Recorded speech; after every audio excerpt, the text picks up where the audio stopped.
First in, last out. 시작과 끝은 우리가라는 슬로건을 가진 육군 병과가 있습니다. 실전에서 없어서는 안 될 매우 중요한 전투병과지만 비교적 잘 알려지지 않은 병과, 바로 공병입니다. 공병은 한자로 장인공자에 병사 병자를 씁니다. 장인들로 구성된 병과라는 의미인데요. 한마디로 기술자 병과라고 볼 수 있습니다. 공병은 전투공병과 시설공병으로 나뉘는데 이번 시간에는 전투부대의 작전을 지원하는 전투공병에 대해 알아보겠습니다. 전투공병은 지뢰병, 폭파병, 야전공병으로 구성됩니다. 전시에는 최전방에서 아군의 진격을 막는 장애물을 제거해 기동로를 확보하고 방에 설치된 교령 등을 끊어서 적의 이동을 지연, 저지하는 역할을 합니다. 이런 임무를 수행하기 위해 필요한 전투공병의 전술무기는 지뢰와 폭약입니다. 발밑의 암살자라고 불리는 지뢰는 땅속이나 땅 표면에 설치해 그곳을 지나가는 대상을 살상 또는 파괴할 목적으로 만들어진 무기입니다. 흔히 영화에서는 지뢰에서 발을 떼면 터지는 것처럼 묘사되는데 실제로는 밟는 순간에 바로 폭발합니다. 지뢰는 사람을 표적으로 삼는 대인지뢰와 전투장비 파괴를 목적으로 만들어진 대전차 지뢰가 있습니다. 현재 우리 공병이 사용 중인 대인지뢰는 발목지뢰인 M14 그리고 도약식 지뢰 M16A1과 클레이모어가 있습니다. M14는 높이 4.5cm, 폭 4cm로 크기가 작고 가벼워서 다량 휴대가 가능합니다. 발목지뢰, 폭풍지뢰라는 별명처럼 사람이 발로 밟는 순간 폭풍처럼 터져서 무릎 아래 지점까지 폭파합니다. M16A1은 밟거나 인계철선을 건드리면 2m를 도약해 폭발하면서 30m 내에 인명을 살상합니다. 파편이 180m 거리까지 튀기 때문에 사람의 머리나 상체에 직접적으로 피해를 줍니다. 베트남전에서 미군이 기지방어를 위해 베트남의 우거진 숲을 사이에 매설해 베트남군에게는 공포의 대상이었다고 합니다. 정식 명칭이 M18A1인 클레이모어는 일반 지뢰처럼 매설하는 것이 아니라 땅 위에 세울 수 있게 설계돼 처음 나왔을 당시 혁신적이었다고 합니다. 이 지뢰는 설치 방향이 매우 중요한데 반드시 적 방향이라고 써있는 앞면이 적을 향하도록 설치해야 합니다.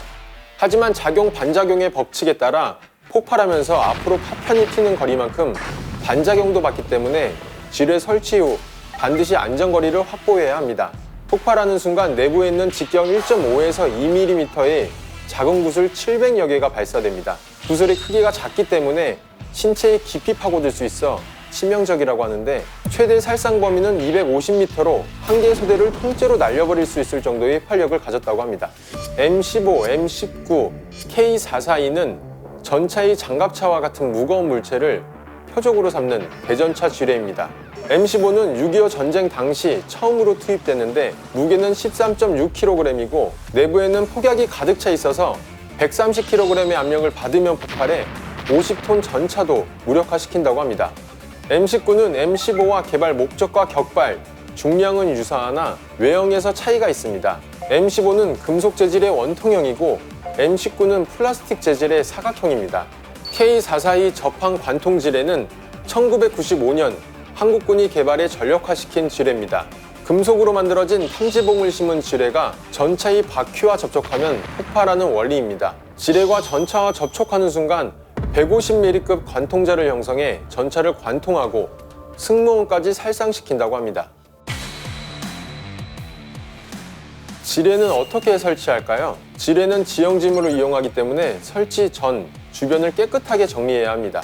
우선 안전핀을 열어서 지뢰에 이상이 없는지를 확인한 다음 다시 안전핀을 끼워둡니다. 그런 다음 뇌관이 삽입구 뚜껑을 열어줍니다.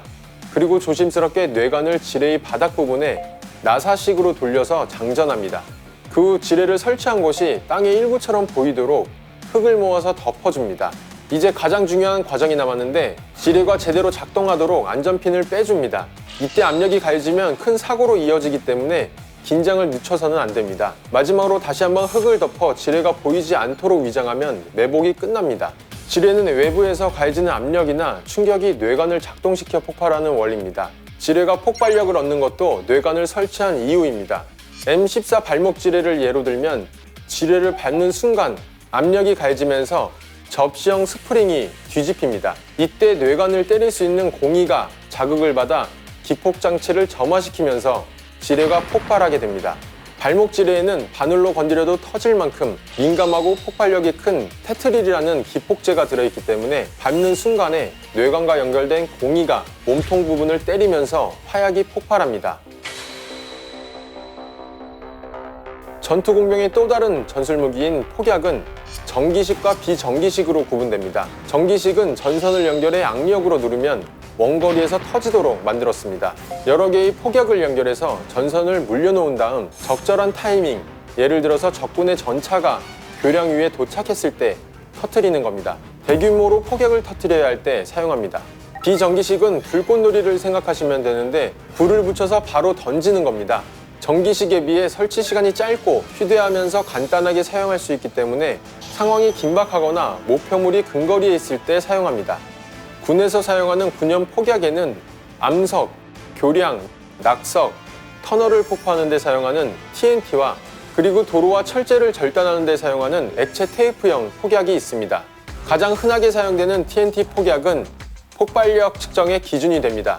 TNT가 한 발 터질 때의 효과를 토대로 다른 폭약의 폭발력을 상대적 수치로 나타내는 위력 계수를 사용합니다. TNT의 폭발력을 1로 삼았을 때 암모늄 나이트레이트 0.42, 군용 다이너마이트 0.92, 테이프형 폭약 0.93, 테트리톨 1.2, 콤포지션 C4 1.34, 액체 폭약 1.2에서 1.34입니다. 정리하면 암모늄 나이트레이트, 군용 다이너마이트, 테이프형 폭약은 TNT보다 폭발력이 약하고 테트리톨, 콤포지션, 액체 폭약은 TNT보다 폭발력이 강합니다. 또 다른 폭약으로는 KM-180 도로 대화구 폭파 키트가 있습니다. 적을 공격하기 위한 목적이 아니라 땅으로 폭약을 쏴서 커다란 구덩이를 만들어 적의 진격을 막기 위해 개발됐습니다. 로켓과 폭탄이 결합된 형태로 로켓을 하늘이 아닌 지상 방향으로 고정하는 작업부터 시작됩니다. 로켓 바로 앞 지면에는 폭탄을 작동시키기 위해 수동 기폭 장치를 설치합니다. 이 폭약은 화구를 형성하는 건데 3개의 키트를 폭파했을 때는 깊이 5에서 6m, 폭 9에서 11m 정도 되는 큰 구덩이를 만들 수 있습니다. 미클릭은 오늘 소개한 폭약 중 가장 폭발력이 강합니다. 아군 부대가 기동할 수 있도록 전방의 지뢰지대나 철조망 등 장애물을 한 방에 처리하는 통로 개척 장비입니다. 미클릭에 컴포지션 폭약이 주렁주렁 달려있는 100m 길이의 줄을 매달아 로켓으로 쏘면 폭약이 전방으로 날려 폭파하면서 땅속에 묻혀있던 지뢰도 함께 터뜨려서 통로를 만드는 장치입니다. 1회 발사 시 폭 6에서 8m, 길이 100m의 지뢰지대 통로를 개척할 수 있다고 합니다. TNT는 동계 파빙 도하 훈련에도 쓰이는데 파빙은 혹한기, 하천이 얼어있는 상태에서 작전을 수행하는 부대의 신속한 기동을 보장하기 위해 실시합니다.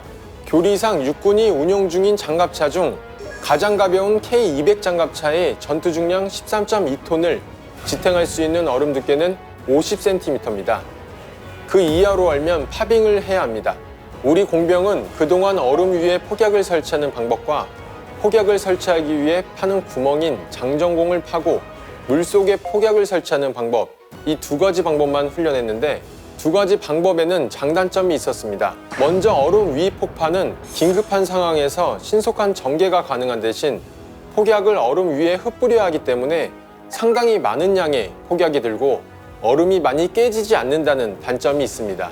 다음으로 수중 폭파는 얼음이 많이 깨진다는 장점이 있는 반면 폭약을 설치하기 위해 장전공을 끝까지 다 파야 하고 물속에 폭약을 넣어야 하기 때문에 폭약을 방수 테이프로 일일이 다 감아야 합니다.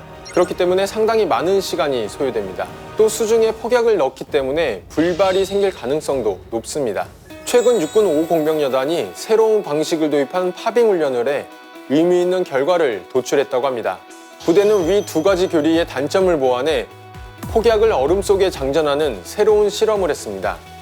얼음을 70% 정도만 파내고 그 속에 폭약을 설치하는 건데 얼음을 끝까지 다 파내지 않아도 되고 폭약의 방수 처리를 하지 않아도 되기 때문에 시간이 많이 소요되는 수중 장전의 단점을 보완했습니다. 또 얼음을 뚫어서 적당량의 폭약만 넣기 때문에 폭발 능력도 표명 장전보다 크고 폭약도 절약할 수 있다고 합니다. 전투의 시작과 끝, 이 짧은 문장에 전투 공병의 모든 것이 함축적으로 담겨 있습니다. 전투의 시작이 최전방에서 아군의 진격을 막는 장애물을 제거하는 것이라면 끝은 무엇일까요? 이는 6.25 전쟁의 잔흔으로 한반도에 매설된 지뢰를 제거하는 걸 의미하기도 합니다.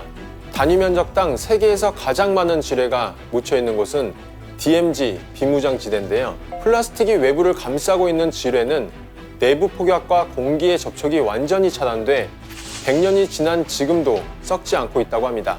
이런 이유로 1950년대부터 집계된 지뢰 피해자는 1000명가량 됩니다. 오늘도 목숨을 걸고 지뢰 제거에 힘쓰는 전투공병 장병들에게 고마운 마음을 전하면서 이번 영상을 마치겠습니다.